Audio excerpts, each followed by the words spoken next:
Myself, Dr. Lingraju, Assistant Professor, Department of Physics, Government First Grade College, Tumkur. Today I am going to discuss Fraunhofer diffraction at double slit. Already we have discussed diffraction through or diffraction at single slit. Now it is at double slit. Look here. So this is in 4th sem in the subject of physics, and of course BSc physics. And now look at this diagram. Look here how the XY consists of slits, double slits, and there is a lens. How the rays incident on the lens and they are converging, and incident on focusing on the screen at point P. Experimental arrangement to study Fraunhofer diffraction at double slit is shown in figure 1. Consider two rectangular slits AB and CD. Look here, AB rectangular slit and CD, which are parallel to one another and perpendicular to the plane of the paper. You have to imagine they are perpendicular to the plane of the paper. Let A be the slit width and B be the width of the opaque region. So look here, AB is slit width A and B is the opaque region. A convex lens L used to obtain diffraction pattern on the screen MN. Look at the screen is MN. The lens L is used. When a plane wavefront passes through double slit AB and CD on the surface of XY, it produces secondary wavelets which travel in the direction parallel to OP and produce principal maximum at the point P, here at this point. Formation of the diffraction maximum and minima can be explained by considering number 1, the interference due to the secondary wavelets originating from the diffraction parts of the two slits and the diffraction due to secondary wavelets originating from the two slits individually. Consider the secondary wavelets AQ and CQ originating from two slits AB and CD travel in a direction making an angle theta with the initial direction and meet at point Q on the screen MN as shown in figure 1. The path difference between the secondary wavelets AQ and CQ is given by path difference CQ minus AQ is equal to Cn.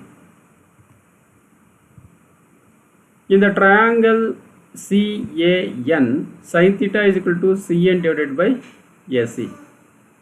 But AC is A plus B, therefore Cn divided by A plus B, or Cn, cross multiply this one, is equal to A plus B into sin theta.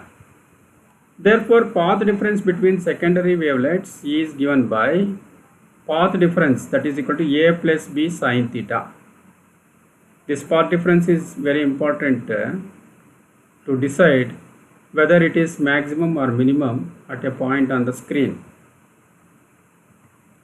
Now, if the point Q corresponds to the position of minimum intensity, then interference is called destructive interference. The condition for destructive interference is given by path difference is equal to 2n plus 1 lambda by 2. That is A plus B sin theta is equal to 2n plus 1 lambda by 2. For nth order minima, we can write A plus B sin theta is equal to 2n plus 1 lambda by 2, where theta n gives the direction of minima due to interference of light waves originating from two slits. It can also be written as sin theta is equal to 2n plus 1 lambda divided by 2 A plus B. When n is equal to 1, sin theta 1 is equal to 2 into 1. Substitute 1 instead of n. 2 into 1 plus 1 divided by 2 into a plus b into lambda is equal to 3 lambda divided by 2a plus b. When n is equal to 2, sin theta 2, that is 2 into 2, in the place of n it is taken 2, and that comes 5 lambda divided by 2a plus b.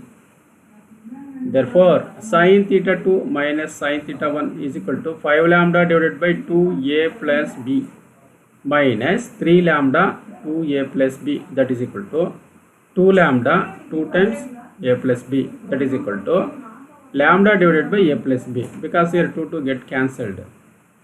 Take this equation as 1.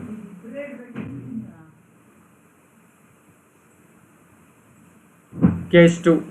If the point Q corresponds to the position of maximum intensity, then interference is called constructive interference. The condition for constructive interference is given by path difference is equal to n lambda. That is a plus b sin theta is equal to n lambda, where theta gives the direction of maxima due to interference of light waves originating from two slits.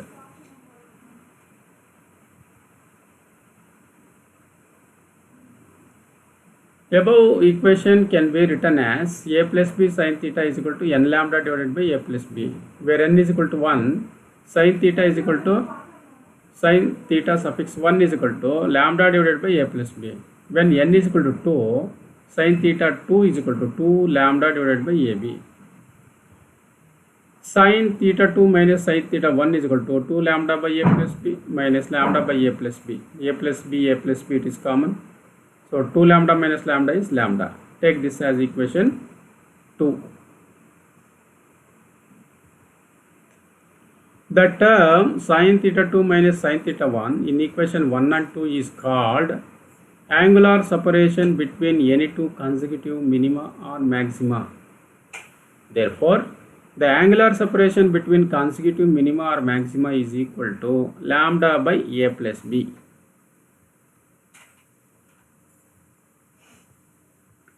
Formation of interference of maxima and minima. We know interference is due to two slits, and of course we have studied it in double slit experiments, Young's double slit experiments. Look here, consider the secondary wavelets passing through double slits AB and CD in a direction inclined at an angle theta with the initial direction of the incident light. The path difference between the secondary wavelets AQ and BQ is given by path difference is equal to BQ minus AQ is equal to BM. In the triangle ABM, sin theta is equal to BM divided by AB, that is equal to BM divided by A, or BM is equal to A sin theta. Therefore, path difference between secondary wavelets is given by path difference is equal to A sin theta.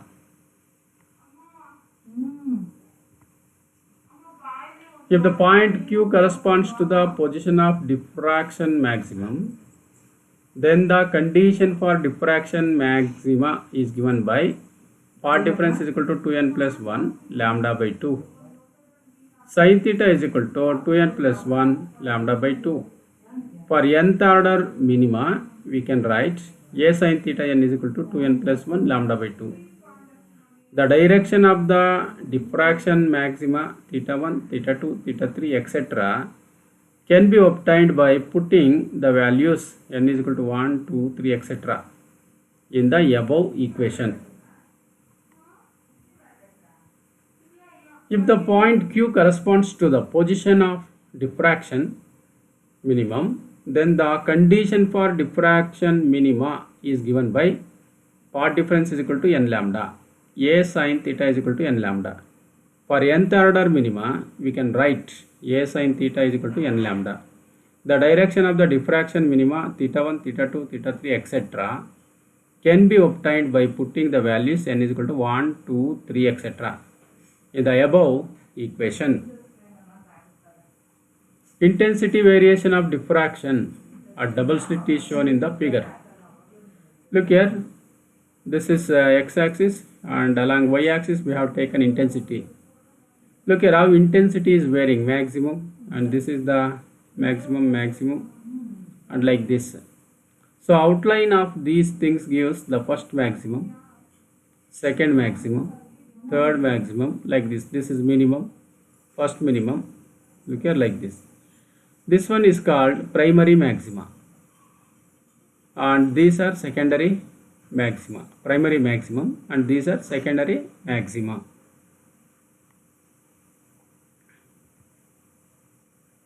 So for this I have referred the following books.